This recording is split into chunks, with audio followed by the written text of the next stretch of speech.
تبدا الدروب شيبين شي نصيحه لاني بغيت نبدا في هذا المجال. خويا نصيحتي لك الا كنت غتخدم الدروب شيبين حاول انك خويا حاول انك تمشي في واحد النيش، حاول انك تخدم في واحد النيش معينه وتاكد ان كاع لي نيش خدامين.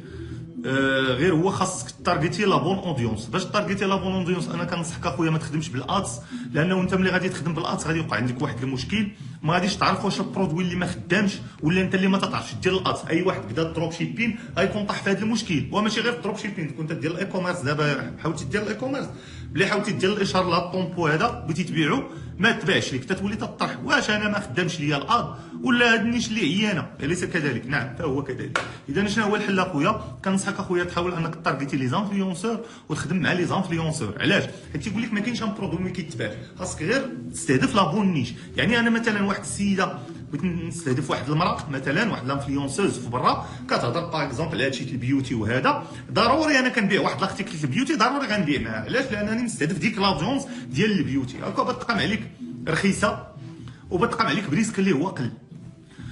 شكرا على متابعة الفيديو. للتواصل معنا المرجو ترك رسالة على الأرقام التالية.